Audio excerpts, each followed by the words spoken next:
Good evening on a Monday night in September.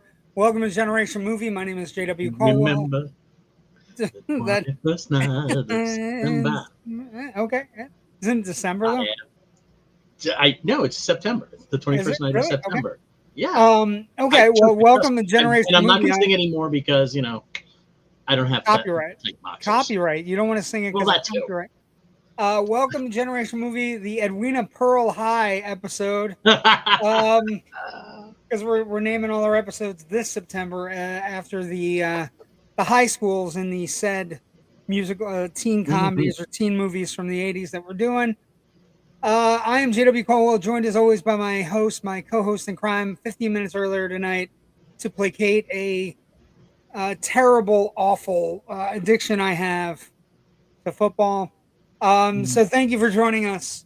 Rich, how you doing tonight? What's happening with you? I'm doing okay. I was actually we originally were going to be off because of the Raiders game for you, lifelong Raiders fan, and I understand.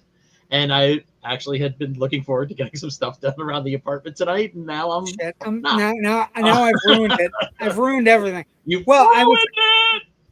So here's the thing. I went and we got done with the episode last week, and I looked up and it said 7:00 game and a 10:00 game, and I'm like, oh, there's a double header next week.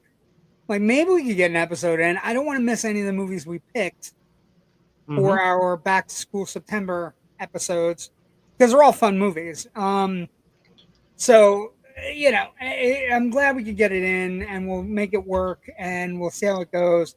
Tonight's movie is here's the thing. So we're going to go to news in a second. I want to give an idea about this movie. This movie is not necessarily a box office hit, nor is it a movie that you may have seen in a theater. It is, however, one of those movies that in the 80s, mid 80s, and early 90s played in a continuous loop on HBO. And it became one of those movies that people gravitated towards. And I just think it's one of those fun 80s movies celebrating its 40th anniversary this year, its 40th filmmaversary. And so I wanted to get it in. And this would have been the one that got cut, to be honest. So I'm glad we can get it in. Yeah. And whatever. Let's talk news. So everybody's worried about the box office, Rich. And this is where we're going to start tonight. However, you don't really have to worry if you have a $70 million anime movie opening. It's just crazy. This Demon Slayer Kimetsu no Yaiba, which is the movie, which is Infinity Castle, has broken all kinds of records this weekend. 70.6 out of the box. And then also, like, what was interesting, it was sprinkled in with Conjuring doing pretty, dropping 69% in its second week, so it's down to 25.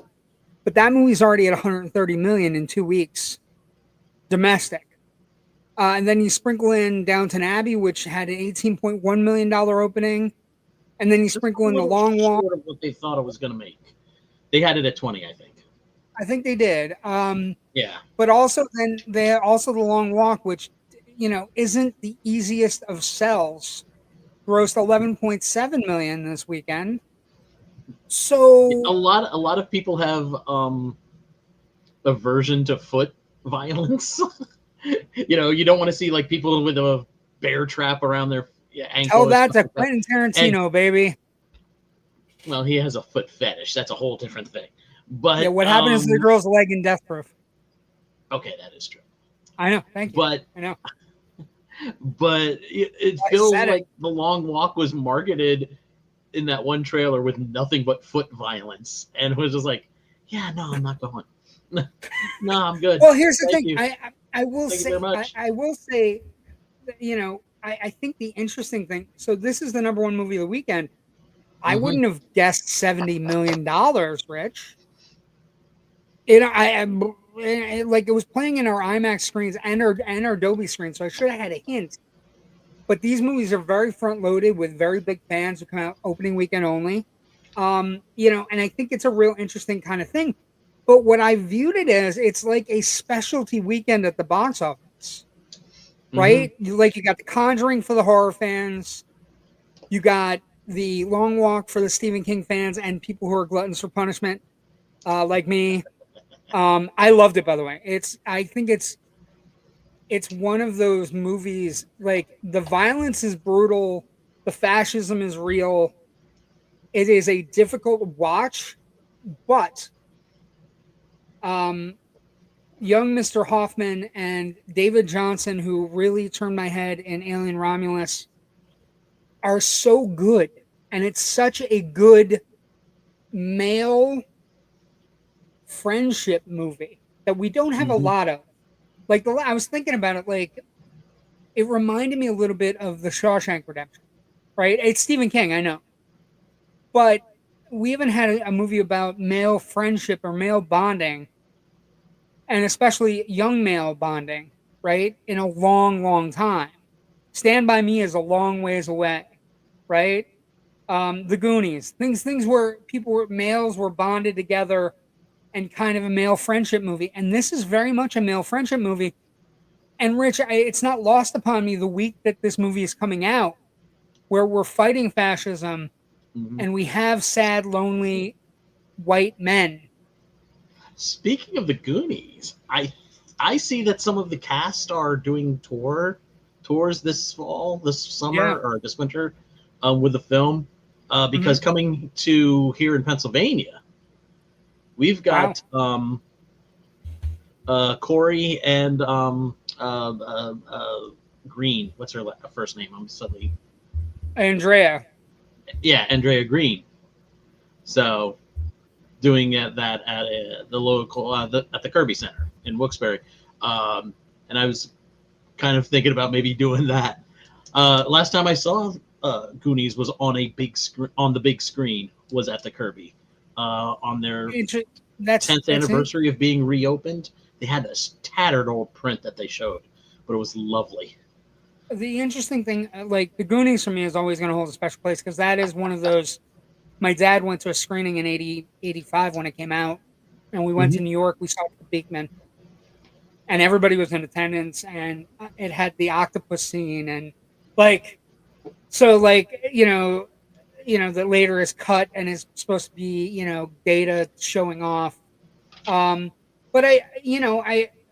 it's one of those beloved movies. It's whatever flowers we can give and whatever way we can get people excited about it, so that maybe we get. I don't know if we need another one, but maybe we do. The world needs a little bit of love. The world needs something, a hug, and maybe a Goonies movie would be the type of hug we need. But I'm hopeful about the box office, because I think everybody is worried. But if you have a bunch of these specialty movies and they do okay, right? They don't do, like, Downton Abbey isn't going to gross $100 million, right? No. But if it grosses 20 and it plods along for the next 3 weeks, where people, older folks get out and see it, and it does okay, as long as we keep theaters in business until we get to mid-October to November, I don't care. Whatever we're going to throw out for theaters, keeping them up and running, and basically giving them a little bit of a jolt every once in a while. I was shocked with the box office, but not unhappy about it. Like, yeah, whatever movies can make money for U.S. box offices and theaters, let's do it. I'll have to look into that Goonies thing. After the success, yeah, easy for me to say. After the success of K-pop Demon Hunters, just a couple of weeks ago, this Demon Slayer, blah blah blah blah, doing well does not surprise me. I'm not a big anime guy. My anime knowledge is mostly confined to Space Battle Cruiser Yamato. From Vampire Hunter D for me. Vampire Hunter D. Okay, good one. Yeah, and a couple of I recognize a few names here and there. But the K-pop Demon Hunters thing, though, that's another one of those Netflix stupidity choices where we're like, Netflix has this big hit on Netflix. Sony is like, please release it. Please just release it to theaters. It'll do well. Although Sony doesn't own it anymore, which is kind of interesting, that because Netflix scooped it right up. But the K-pop Demon Hunters, Sony, I think, has the right, though, to produce the sequel if Netflix wants one. Right, so but they don't get to do anything. I am reasonably sure that if Netflix were to come hand to Sony and say, please, sir, may we have some more? Oh no, I agree. But Sony's going to say yes, company. and here's the new terms. So you're thinking it's anime, but I want to tell you, I watched it with the nephews, and it's fun. And you know what company it actually is from? It's from the same bunch of people that did the Mitchells versus the Machines. Oh, so okay. So which was a great film. Yeah, which was a great film that didn't do as well as it should have, right? And the idea that it was released on Netflix and didn't do as well as it should have, and is just a really great little movie. It's the same company, and I don't understand why Sony is cutting off its nose to spite its face. It ties into the other big story that came out this week with Wake Up Dead Man. They announced Wake Up Dead Man is going to play in theaters. They announced it's going to play for exactly 2 weeks. What the fuck are you doing? Just let it play. Let it play on your service when you're going to premiere it, but don't pull it from theaters. Let people go and experience it at theaters. Although I will say it's funny. It went from 1 week to now 2 weeks because it was just 1 week for it was just 1 week for Glass Onion. Yeah. And like the numbers for Glass Onion were like if it had stayed in theaters, it probably would have been $150 million movie, right? Like, because people were going back, people like watching it, and then all of a sudden it wasn't there anymore. And you looked up and it was like, Jesus, like, can we not cut off our nose to spite our face? Although for Netflix, it's not really cutting off their nose because Netflix doesn't care, right? No. Netflix just views it as a way to promote K-pop Demon Hunters 2. Yeah. Sarandos doesn't care about the theatrical experience. He'd rather it go away because then people would be forced to watch his service because he doesn't believe anybody would want to watch any other service. And then, and yeah, he's a bit of but he also craves that respectability. He wants like that. He wants those Oscars. He wants, he's gonna have to. But it's a two-headed thing.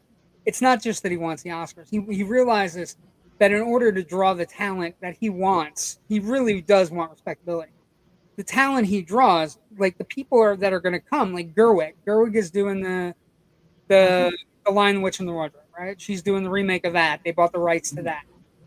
Her immediate thing was it's got to play for 3 weeks in an IMAX theater, which means Netflix has to go and make deals with IMAX, right? So. When she threw that out, when we found out that she had thrown that out, I was like, was that just like a let's see how much juice I have and make a ridiculous demand of Netflix of all people who don't like theatrical at all? So no, I think it could be both. It could be both. 3 weeks in IMAX.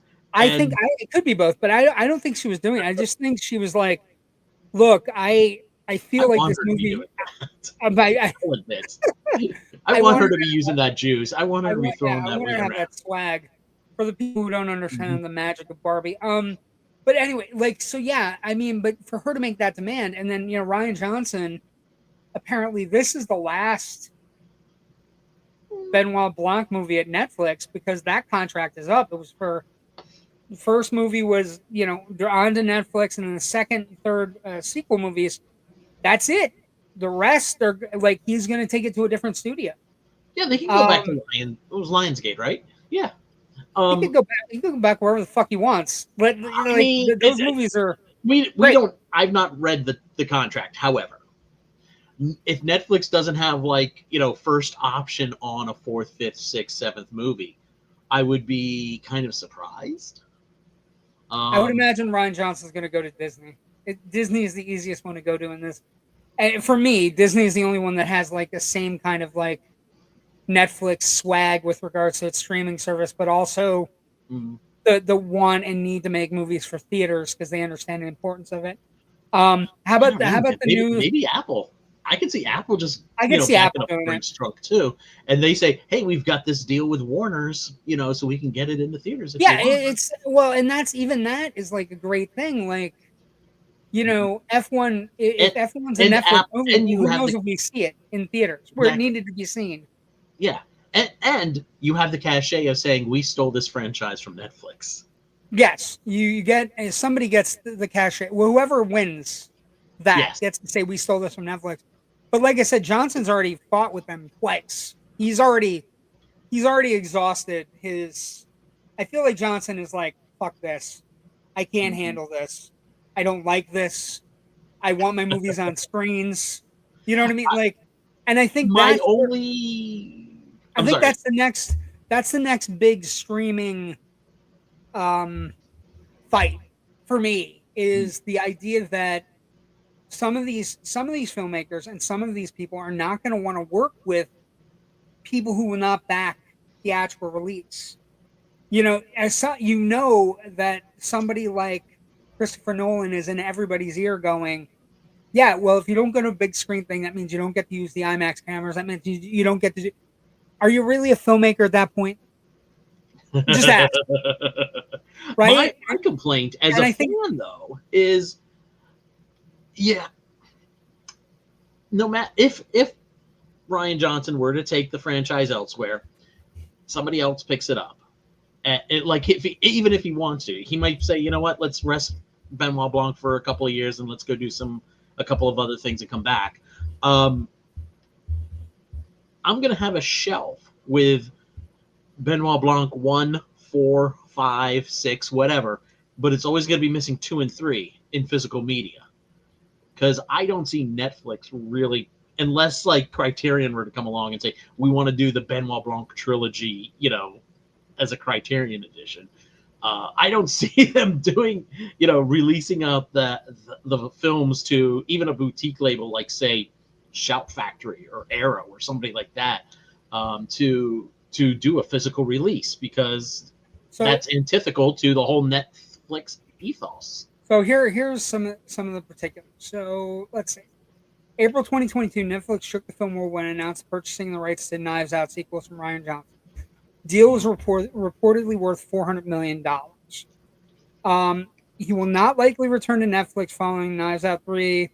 He's working on his next big budget studio film, which is an original sci-fi movie that came about after Looper, which is a highly underrated movie.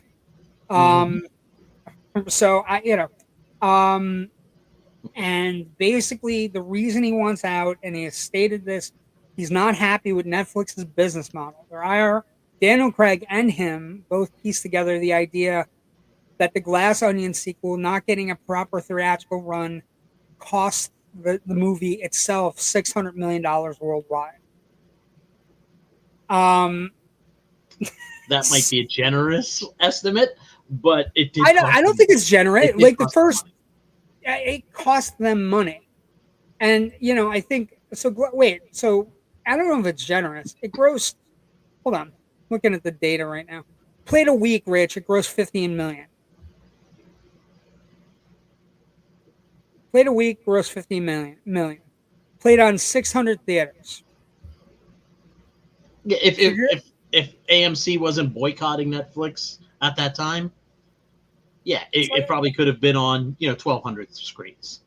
1,300 screens. You probably instead of 15 million, it's, and then we're not even talking about worldwide, right? Mm-hmm. We're not even talking about, because that is a franchise that definitely travels the world, right? Yeah. But even at a 4 multiplier, though, that's still only 300 million, 400 million. I don't. But again, they're looking at numbers we don't have, So I think they're looking at the exit, reviews and the people coming out of it, and what is it, like 98%? 98% on Rotten Tomatoes. Hold on, I have to change my screen for a second. So it receives a 91. It's got a 92 on the popcorn meter. That's high. That's, you know what I mean? So I just think, like, they're passing up money. And I think, if everybody starts coming to Netflix and going, yeah, I'll do the movie with you, but you got to promise me you're going to release it in the theaters. At what point does the model itself break? Right? At what point does, like, Netflix does, you know what I mean? Like, at what point does the model break where they can't argue or justify their craziness? They're going to have to at some point either bow to the idea that, yes, we have to release more of our films in theaters first as a way to generate interest in them once they're on our service, or they're just going to have to continue to make Red One sequels. I guess, just this stuff that's dictated One, by Red Notice. algorithmic, just all the reds, whatever the reds. Red okay, monkey's ass, whatever. Whatever it is. All this stuff that's just dictated by whatever their algorithm is telling them people are already watching. And ultimately, that's just going to lead to worse and worse product. And successively, like 10 years down that particular road only, Netflix they're just going to have slop and no one's going to be watching them. I'm going to tell you right now, Netflix has already moved on to the next thing. They realize what the actual, like, if you're paying attention. They're adding in like some sports and shit. I mean, you realize that they added a fight this past Saturday that 41.4 million people streamed at the exact same time. Holy shit. I did not know that. It was a very big fight. It was a very big fight. It was Terrence Crawford versus Canelo Alvarez. Canelo Alvarez, one of the great Mexican boxers of our time, one of the great champions. Terrence Crawford, an American kid from Omaha, Nebraska, who is he did the impossible. I watched the fight, so he did the impossible on Saturday night. He's the first person ever to be a world champion, a undisputed world champion in 3 different weight classes. So he was tiny, and then he was middle, and then he was big, and so it was an incredible fight. But 41.4 million people watched the fight. So a big boon for Netflix. They also just acquired Raw on for WWE. So they already know what their actual spark is going to be, I think. Let's talk. You're right. I totally forgot about sports and other live events. Yeah, that's the next. I see them trying to continue to try to experiment in the like live comedy and live talk show space. Yeah, I mean, they have the John Mulaney show. The Mulaney thing was not a one-off. I think really he does it every couple of months. How about this? The Emmys hit 77.4 million viewers, most watched ceremony these days since 2021. But the interesting thing, and this is, you and I talk about this all the time, especially when we talk about award shows. If you have stuff that people love, like Severance or The Studio or The Pit or Hacks or any of these shows that people really love, they want to see their people rewarded, right? They want to see, like, Shrinking. I watched last night until right about supporting actor went off in a comedy series, and once my guy didn't win, I was like, okay, I'm good. I've seen, also the Nate Bargatze thing was annoying me last night. I like Nate Bargatze. He's been a really good Saturday Night Live host. Some of the funnier episodes that he's been on, but the thing he did last night was so fucking stupid. It was such a stupid gimmick. I'm going to give $100,000 to the Boys and Girls Club. Every second you go over 45 seconds in your acceptance speech, I'm going to take $1,000 away. I don't want that in my award shows, so let's never do that again, because it's just fucking dumb. The point of watching an award show for me, and I'm sure it is for you, I want to see the people I want to get the awards, and I want to see how that moment changes their life and how they react by thanking their family and thanking who got them there and giving me a moment where I can see into their artistic actor self and find out what's going on. I don't want them rushing through because some jagoff that's hosting the show came up with a gimmick that he thought was kind of funny, and by midpoint of the show, everybody's making fun of, and nobody gave a shit. Although some of the people that went over the 45 seconds basically said, for anything over my 45 seconds, I'm going to donate. He's forcing them all to donate to the. I'll write the check. To write the check because. But I don't want Kristen Melody to have to worry about that as she's accepting for the Penguin. I want her thinking about how far she's come, how many great shows she's been a part of, and how fucking good she was on the Penguin. That's what I want her thinking about. I don't want her worrying about a boys and girls club. I just think it's a real shitty way to do business. Underneath that, there's a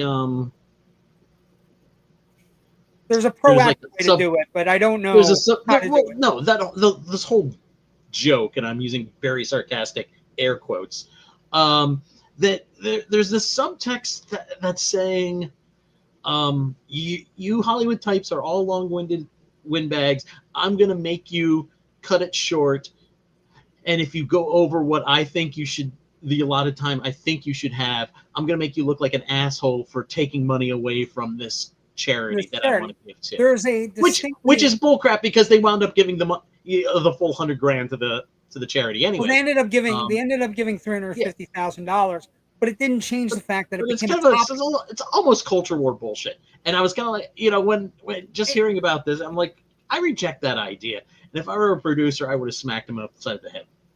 It's the thing, it's right? Not it's not funny. It's not funny, but it's also this thing where if you are picked to host an award show, by all means, love the award show you're hosting, right? Mm-hmm. Like, by all means, have some sort of thing where you watch when you were a kid with your parents, or you did something where you had some sort of love. Like, I get the idea Nate Bargatze was picked because he was good with Lorne Michaels and SNL, and I also get the idea that Nate Bargatze's never watched the Emmys in his life.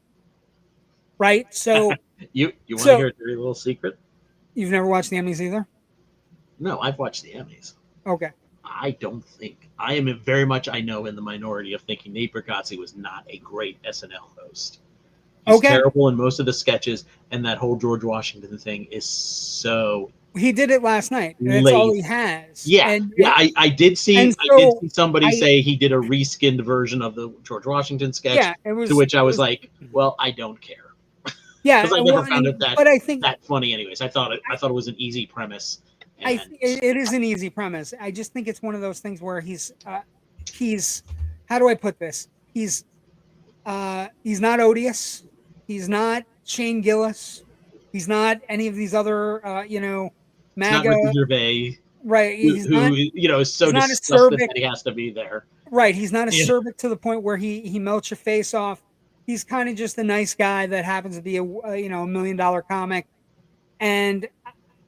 But if you don't love, like, I think we saw the standard by which we're going to go forward with these people hosting award shows. Conan loves the Oscars. So Conan doing the Oscars last year, he brought his charm to it, but it was still him and his love affair with the Oscars. Right? It's still movies. Well, that's what I mean. Like, it's one of those things. Like, if you don't love the award show you're hosting, by all means, stay the fuck home. Like, don't try to change it. Like, I'm so sick of that. You and I have talked about this. I'm so sick of the idea, like, well, we're gonna change it. We're not gonna do the technicals, or we're not gonna do this. We're gonna move this around, or we're not gonna. No, the whole reason people watch the Oscars is for very specific reasons, or they watch the Emmys for very specific reasons, and just fuck.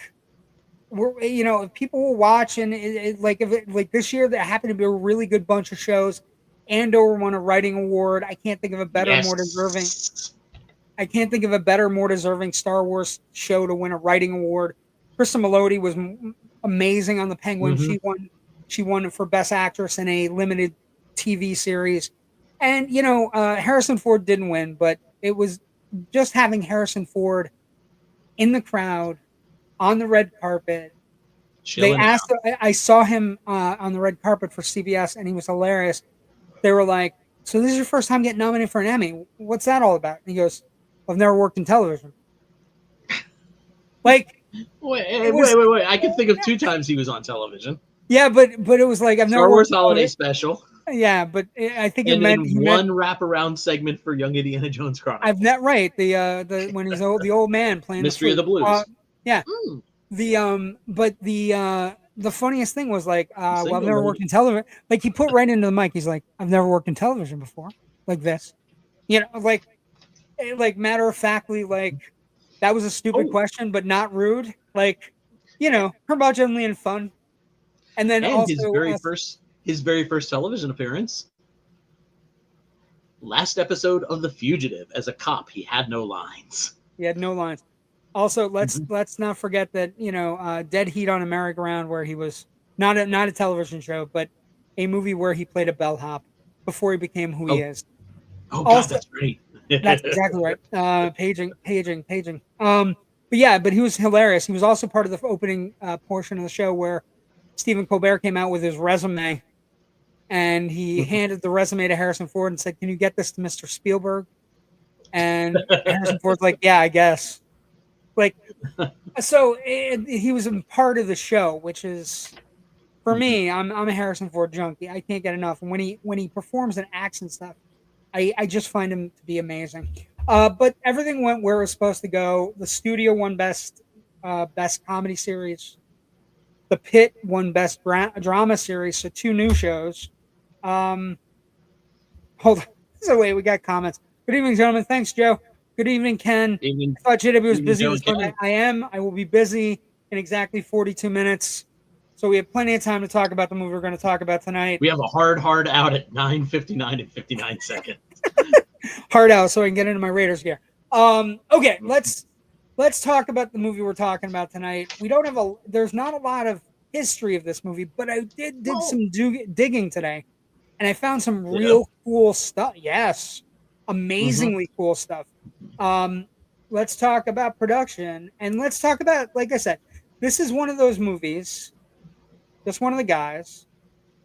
It's both ahead of its time, and also kind of like has become a bit of a beacon or a cultural touchstone in the last 10 years, right? In the last 10 years, as questions of, what is maleness, questions of what is gender fluidity, gender sexuality, all these things have come into pass. This is one of the movies that people look at and go, it has a real interesting thing going on inside of it, right? It's first and foremost a teen comedy about a woman who basically gets the shaft at her high school when she doesn't win an award, and she it's basically a rough remake of Shakespeare's Twelfth Night. Yeah, it's a broad remake of with 80s teens. Nothing I have seen, in my research over the weekend could verify my hunch, but it does feel very much inspired by the story of Cameron Crowe when he wrote Fast Times at Ridgemont High. When he went undercover, as a Rolling Stone. He was a baby-faced 22-year-old, and he went undercover in the high school for a year, and then wrote a book. This is also, just so we're clear, this feels one of the interesting things about it. It does feel very much like that. Also, it's also one of these. I think it's really interesting. In the 80s, you and I have talked about this. The volume of movies that are made by women directors, right? This is one of the movies that is made by a woman director. This is a movie. Lisa Gottlieb is the director, and she is, it's a real interesting kind of, she helped write it. Although that's one of the big stories behind the scenes is that even though she helped write it with her writer husband, they did not get credit. Credit for the screenplay goes to Dennis Feldman and Jeff Franklin. Lisa Gottlieb was the director, but there was a big fighting about it. She apparently wrote 6 drafts of the script with Mitch Gianozzino, but they were denied writing credit by the producers of the movie. Movie filmed. It began shooting October. And a lot of the final script too came out of rehearsals and improv sessions that she was having with the kids. Yeah, with the cast. Another one of the weird, like Breakfast Club last week, where all of these teens and young adults were hanging out because Joyce Hyser, the lead in this movie, even though she has a baby face and looks young, is 26. Yes, she's 26 when they make this movie, but the actor who plays her younger brother Buddy is actually 15. He's actually 15. Yeah, it's he's so the funny correct that age. they work so well together when you They would have a think the chemistry. maturity There's level would chemistry. be a little different, but they seem to be having a great time. I read an interview Now with her where before she we said she was an immature 26-year-old and he was a very mature 15-year-old, okay. and they got along swimmingly. Hmm. Now, before we start in on that, shooting in Arizona. Arizona, thank you. That state I was in once a long time ago. Galaxy far, far away. Joyce Hyser almost didn't get this role. Some of the producers thought she was too old, and she almost lost this role to, do you know who? Jennifer Jason Leigh. Yes, Jennifer Jason Leigh, who had beaten her out on a role on something else. The interview I read with her didn't specify the movie. I think it was Fast Times. Probably Fast Times, though. Yeah. Speaking, I think it was Fast Times. Um, They're all tied and together, though. I think it's really and- funny. These are all tied and together. and Joyce Hyser came really close to getting another role around this time, but she got beat out by one Rita Wilson. Yeah, she almost landed the lead for Volunteers, which again, Yeah. if Tom Hanks had not met, I think we talked about this like last week or 2 weeks ago or something. If Tom Hanks had not met Rita Wilson, his whole life would have be a different trajectory. We wouldn't have Colin Hanks right now making documentaries and cool stuff. It's I don't want to live in that world particularly. It's I weird like his how, work. It's weird how I know we talked about this with the Breakfast Club last week, Mhm. but like the 80s teen movies, right? They're all kind of like interconnected with, if people didn't get the roles, the next person in line did get the role or it moved on to like they were all auditioning in the same sphere. That is one of the reasons we get, like in this movie, we get this guy Ah, playing a villain again, and it's kind of like it's not a refined version of Johnny from the Karate Kid. He's probably like, I don't think he's a bigger douche. I don't think he's as dangerous as Johnny, but he's a bigger douchebag than I Johnny, think right? he's dumber than Johnny. Yes, he's dumber and less gifted athletically than Johnny. But William Zabka And that plays, I think is what makes him dangerous, though, because yeah, he he's absolutely will let his anger override him. Where Johnny at least had a a hint, modicum or two of a hint of athletic prowess, Yeah. an athlete. Johnny's an actual athlete. yeah, whereas certain this amount guy, of discipline. this guy isn't. This guy isn't an athlete. He's kind of like, he's not the king of the basketball team or the football team or anything like that. He has no athletic ability except the fact he wears his weightlifting gloves when he wants to beat somebody up. But you look at Joyce Hyser, like I want to search some pictures. Like there were like one of the things that came up and one of the things I read, she did an interview in 2010. So she's been way out of commission and hasn't done a lot, but has done a lot in real life. I should point out. We'll get to that later tonight because it's an amazing story reading about what she did with her real life. Like I have one more almost just missed out on a role, but that's for later on down the road. Okay. Afterwards. Okay. But so one of the things that comes up about that was always asked of her as she didn't look like a guy, and she goes, her response to that question is like, of course I didn't look like a guy. It's a comedy movie. Like, I don't know what you people want. Like, I wasn't a transgender person. I wasn't a person that was trying to be a boy. I was acting like trying to be a boy. Right. So like she goes, I think that's one of the most fascinating things about the movie is that people, as they've progressed through life with it, give it its own like bits and bobs and things. And the most interesting production thing I read about was her contract.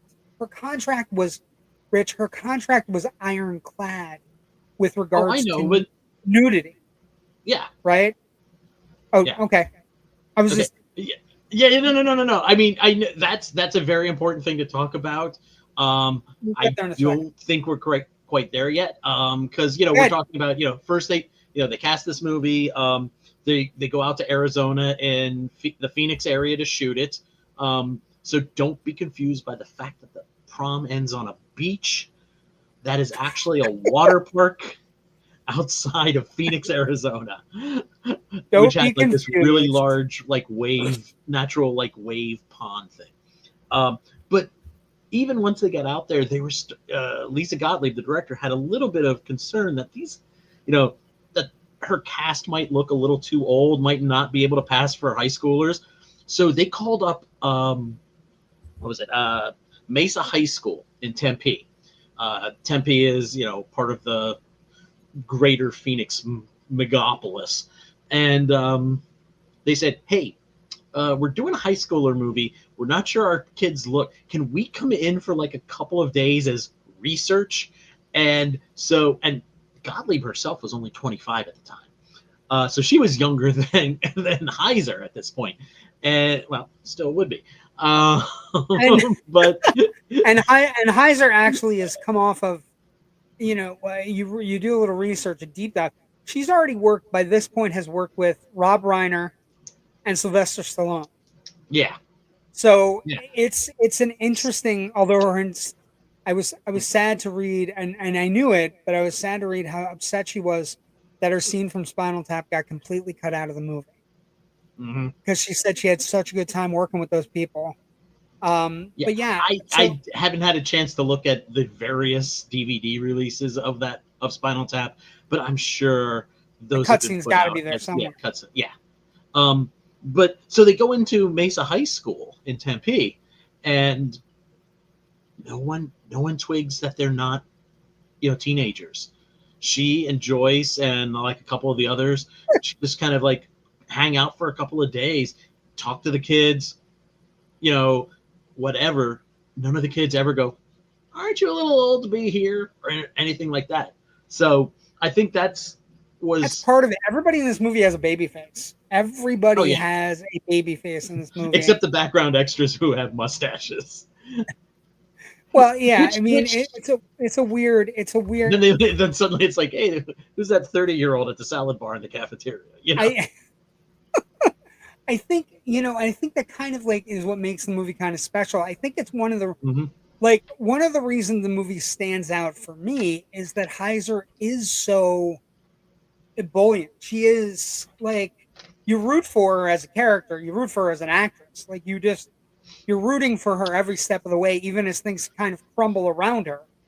And I just think it's like, even though the journalism is so bad, it's so bad, but like I could easily see, like, but is it any worse than some of the other journalism stuff we were getting, like, Fletch with the drugs on the beach, and you know what I mean? Like, it's feels a little bit better. Just going, okay, her story is not, because she immediately thinks it's because she's a girl. She doesn't go, okay, well, let me see here. Let me talk to the other girls in my journalism class here and on our school newspaper and see if they felt that same way. Let me, ask around, try to figure it out. From that angle. No, she just goes, reaction because her immediate reaction is ridiculous. The teacher. It's because of the teachers. There is a teacher scene that is not uncomfortable for the 80s, but as we progressed in the 90s and the aughts and the 2010s and the 2020s, is very uncomfortable because a teacher talks about her as if she's a sex object that he would give up his life, his career, and everything for. And she overhears it. And once she overhears it, she doesn't believe the men that are in charge of her, which, it's kind of a dark thing that could have gone very dark very quickly. But because it becomes like, first off, this movie is Columbia, so it also, don't think that Columbia wouldn't have come down on them. It's got a very Tootsie edge. Like, what do you think? You're Tootsie? You know what I mean? Like, there's a joke in the movie that it's like, what do you think? You're Tootsie? Which is a great way to diffuse any accusations of, oh, you guys are just doing Tootsie in high school. Yeah, and it's like, Tootsie was doing 12th Night, so we're okay. Yeah. Like, we're okay. It's all 12th Night. Also, Tootsie was also doing Some Like It Hot. If we really, like, we're all just kind of like in a world where we're working on that. That's the other thing that I find so enraging about the current political thing where we're constantly fighting about this when we've been radically entertained by people cross-dressing for centuries. Yes. Yes. Since Shakespeare put a guy and told a really ribald joke in a guy in a dress with makeup and lipstick on with a beard. I will say this though, for just one of the guys, very seldom is it a woman, dressing as a man, impersonating a man. It always seems to be the funnier idea is it's Milton Berle in a dress, it's Dustin Hoffman in a dress and a wig. I'll bring it forward. Harland Ellison in a dress, or right, like when the movie. Wait, when was Harland Ellison in a dress? Ellison, what's his name? Oh my God, Harland Ellison. I'm like Blade Runner.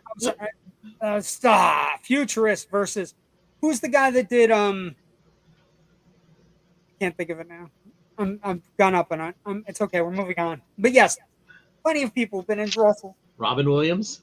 No, not Robin. Well, Robin Williams, of course, but yeah, Dustin Hoffman. Harlan Williams. Harlan Williams. Yeah, he wasn't in Blade Runner though. He was in. No, Harlan Williams was in A Periscope.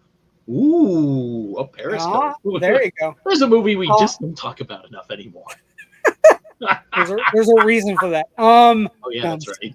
That's right.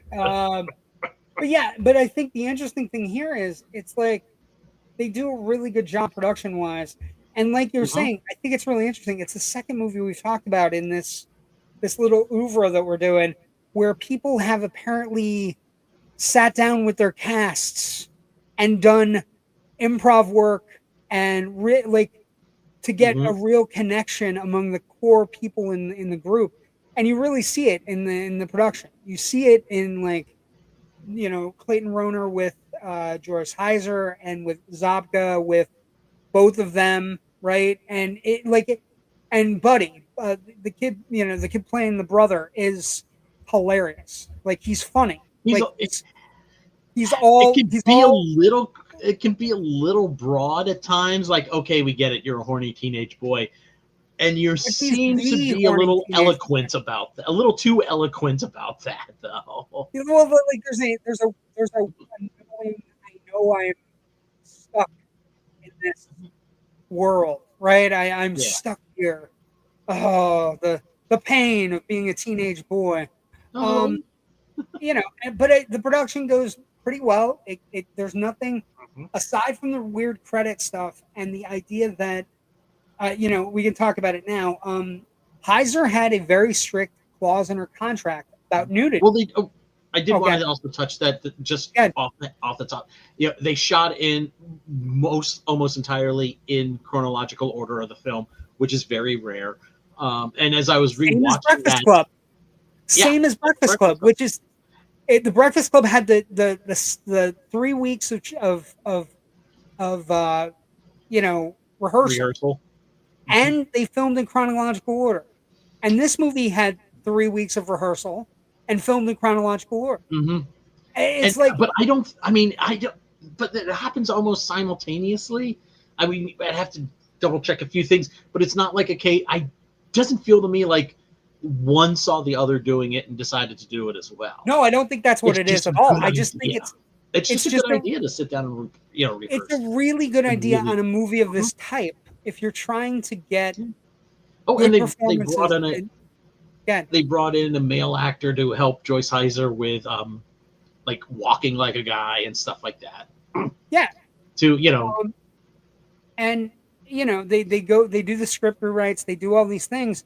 That's the biggest fight on this one. Is the two biggest things I came up with was Hyser having to waive her booby clause, right? Because that's essentially what it is. This is one of the most famous bits of nudity from the 80s. This is one of the most, she talks about it in 2010, where she said, if I had known now what I know, if I had known then what I know now, that I would be one of the most they did a thing of I think it was for VHS cassettes, the most rewound scenes in the history of VHS, and one was Phoebe Cates and Fast Times at Ridgemont High, obviously, and then the other one is this one.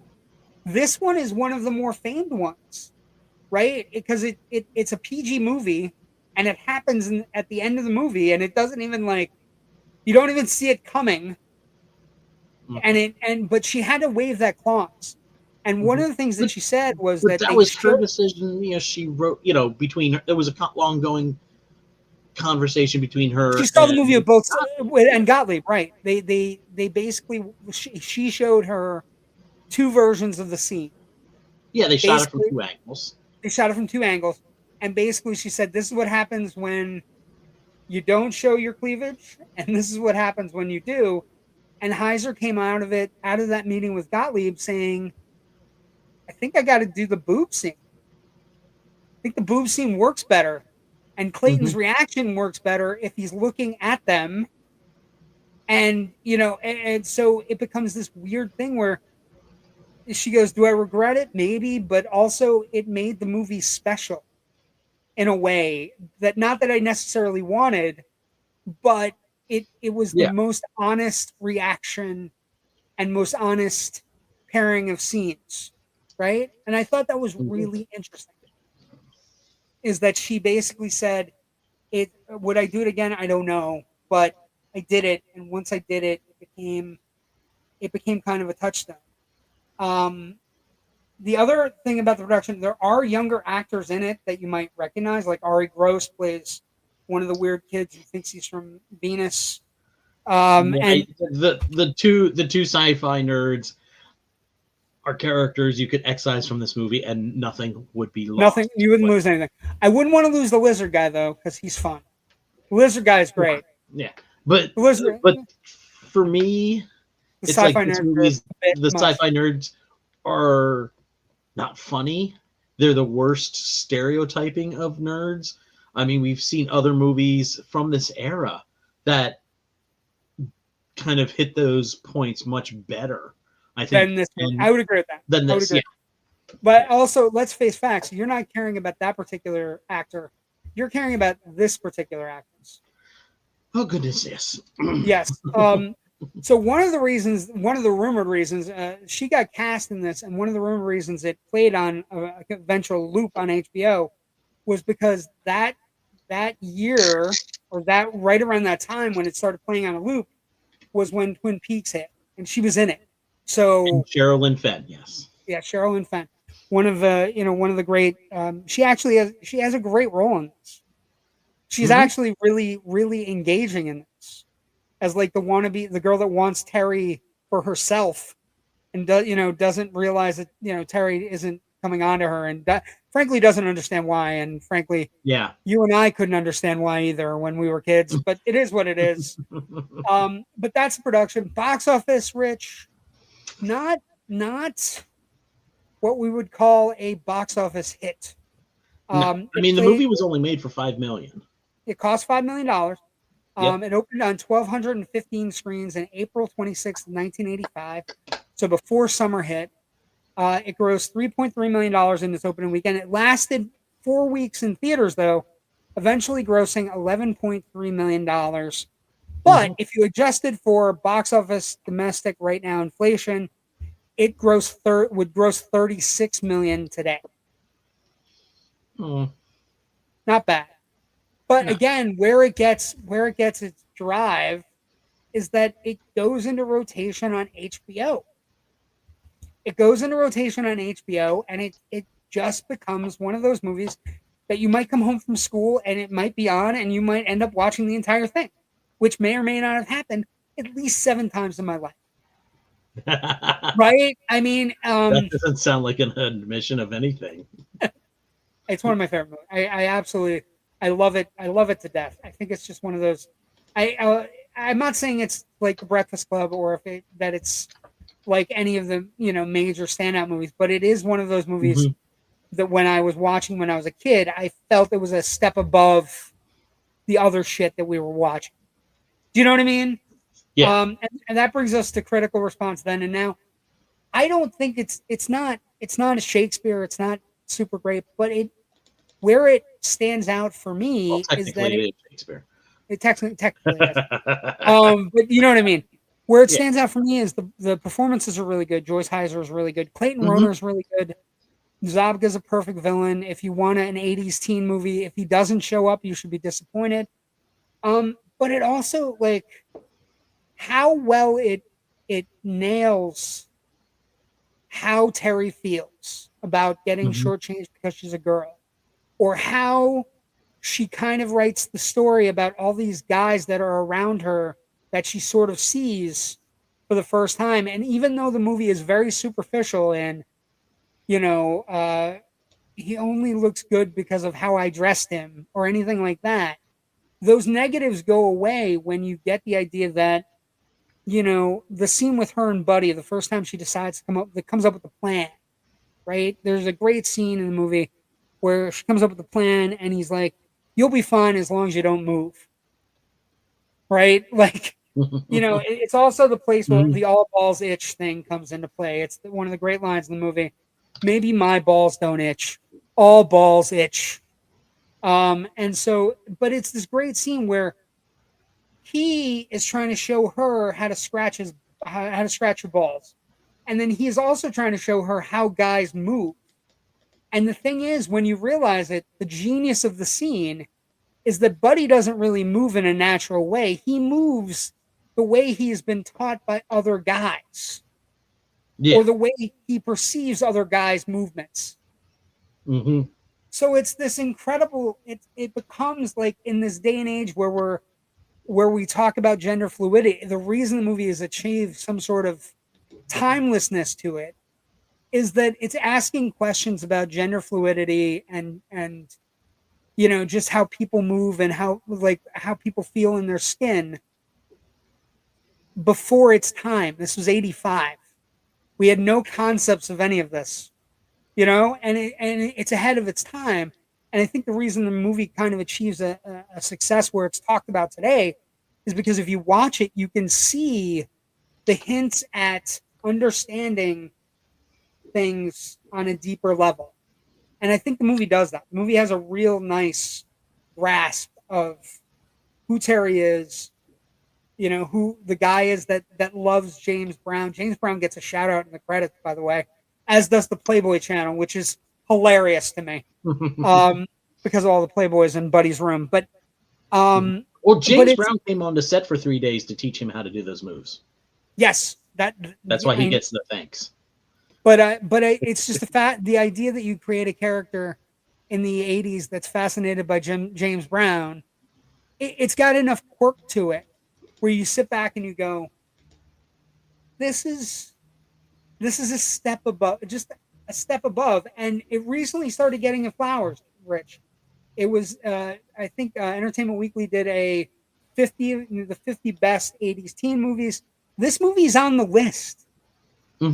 Even though it only grossed $11 million, even though you probably watch it on HBO. And I think it deserves it. Joyce Hyser is really good. I actually don't believe the trajectory of her career after this movie, that she didn't, like, she had a few things after, you know, she was on LA Law and on The Flash, the CBS Flash show. And she, you know, the idea that she didn't have a major career after this is mind-numbing to me, because she's really good. Yeah, it's frustrating, actually. Yeah, because she's really good in this movie, and she's like, the chemistry between all the characters is really good. And like I said, it's like a slice of life. It's not as brilliant as, say, Breakfast Club or Fast Times at Ridgemont High, but it's a step above a lot of the junk we got in the 80s. You know what I mean? Like it's like in the middle. And again, you know, as a hardworking actress, you know, she, you know, lost out on a few roles, including being the finalist alongside one other actress for a role on an HBO series. But that other actress was Lorraine Bracco, and that role was Dr. Melfi on The Sopranos. And it would have been so good on that show. Yeah. Yeah. I could also see her in the Annabella Sciorra role too. Ooh. Although I liked Annabella Sciorra on that role. But yeah, the idea that she was one of the last two actresses standing for that role is also kind of a testament to the respect she garnered in the past, you know. But like I said, I think, you know, when you look at the reviews, there aren't. We use Rotten Tomatoes as a good aggregate. It's 57%, but the popcorn meter is at 65%. You know, so it does have a slice of life to it. It also like it looks really good. It has a good setup. It has the story flows pretty well, right? You know, this is how Terry looks. It was a wig that she had to wear for the beginning of the movie. This is how she looks in the beginning. With her boyfriend Kevin, who's kind of maybe a They bigger got long hair. douchebag. They cut her hair short, and then they put a wig on her. Yeah, But they were shooting in chronological order anyway, so they could have just kept her natural hair. yeah, So. it's weird.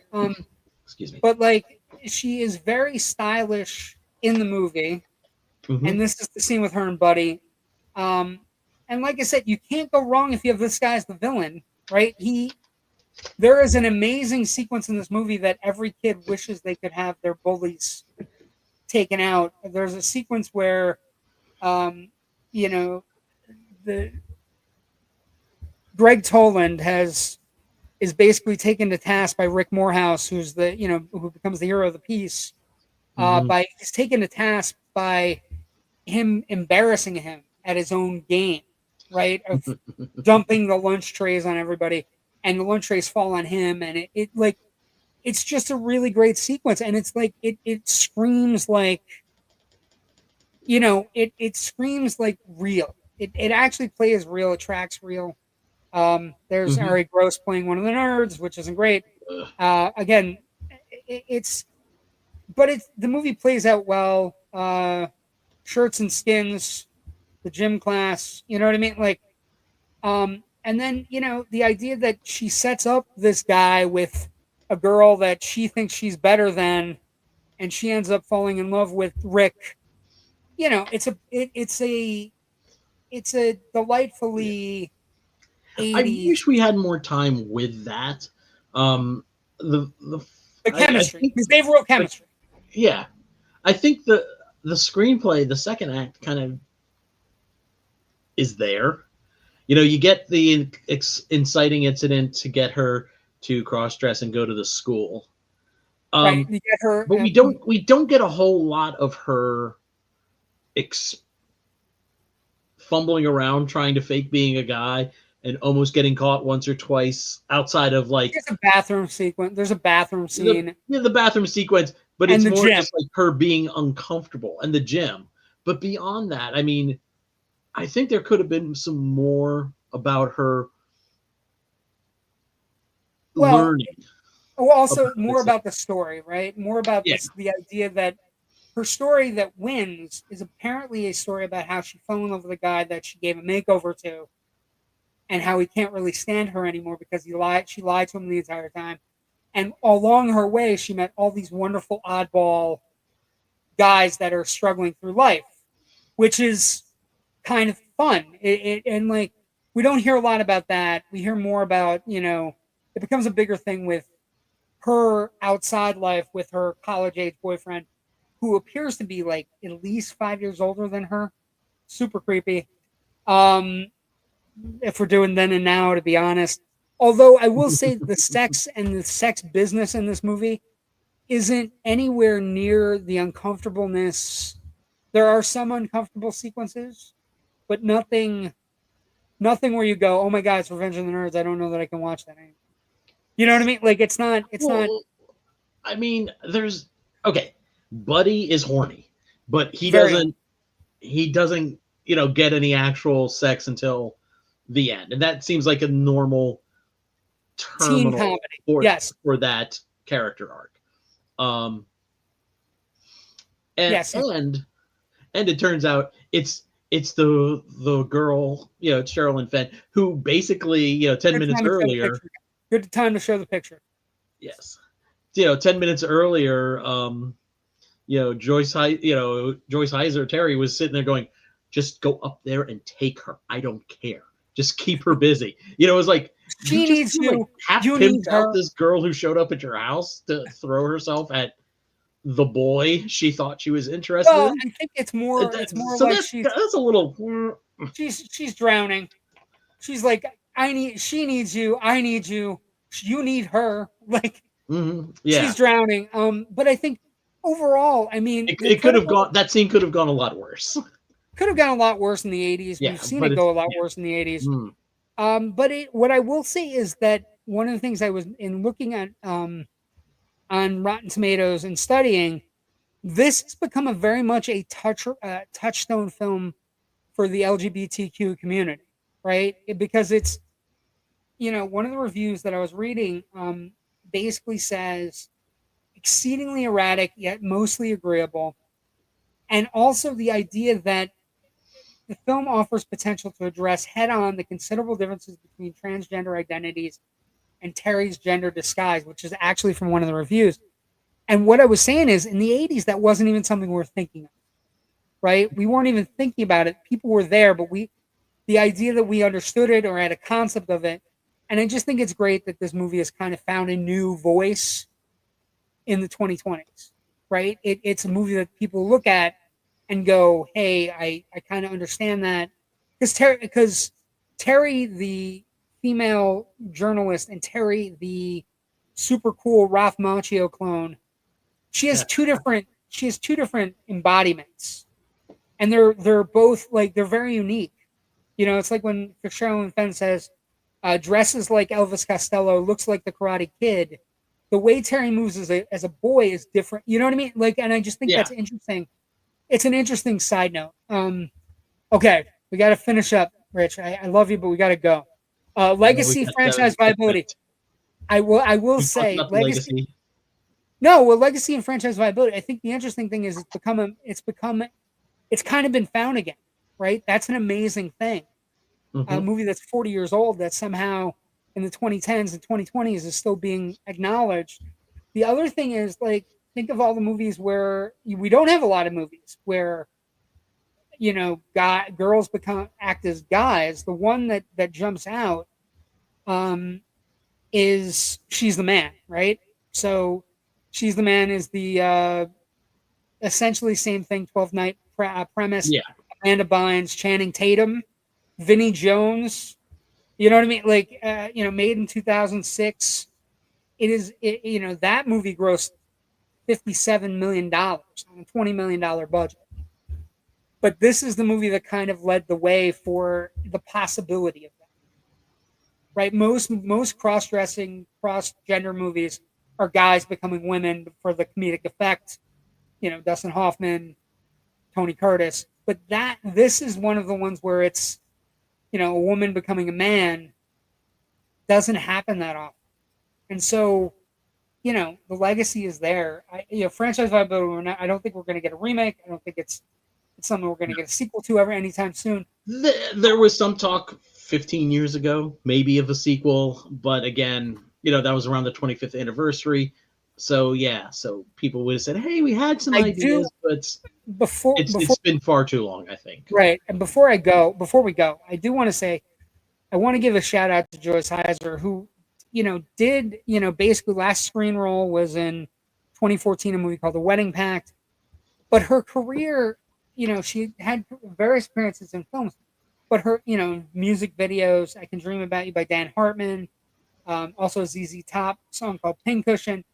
But her biggest thing is that she became a spokesperson for the Harold Robinson Foundation, which provides free summer camp for inner city and underprivileged children in Watts and Compton. She became a person that got away from acting and instead dove into, basically making sure kids get summer camp in the city. That's a pretty good legacy. You know what I mean? And she's still in charge of it, apparently, from what I was reading. And her husband run it, and they basically, every year they take underprivileged youth and they take them out into the country and they get a week at camp. And I just read that and went, she got sick of the rat race and became part of this foundation, and that's what she does. That's a pretty good legacy, right? Yeah, that's not a bad thing. Okay, where can people find your stuff, Rich? All of my writing can be found at filmbuffonline.com. We've got a Facebook page where we also give you bits of history and let you know whenever new stuff is dropping on the site. Lots of fun stuff all around. I do 2 other podcasts, but we haven't done new episodes of either one in a couple of weeks. But you can find them at The Big Picture Pod for the Big Picture podcast that I do with my best friend Natasha Pogutski. And if you go to the just Google Philadelphia Film Critics Circle, you'll find our podcast called Film Scribes, which I produce for them as I'm a member of that wonderful organization. And I can be found on the socials on Blue Sky, Twitter, and I did open up a Threads account, which I have not posted a damn thing with yet, but who knows? Maybe someday I will, and all of those are under I'll have to friend you. So JW Movie Guy on Facebook, Threads, Twitter, Blue Sky, all those places. We also have a show called Loud Nerdy on Tuesday nights. We'll be there this week. No guest as of yet, but also we do this show every Monday night. It's usually at 9 o'clock. It's a little bit early tonight. Sorry about that. And we may have a different time next week because Rich and I may have an idea of what we might be doing next week. So be careful on that. We will see everybody next week. And the movie next week, Rich. The movie next week is, I think, because we're changing up time. We're going to do this movie next week. It's a movie called Young Sherlock Holmes. So it is about teens in high school, and it is celebrating its 40th anniversary, and it is one of our favorite films. Yes. So we'll see everybody next week for Young Sherlock Holmes. Have a great night. Thanks for joining us. Go Raiders. Bye. Good night.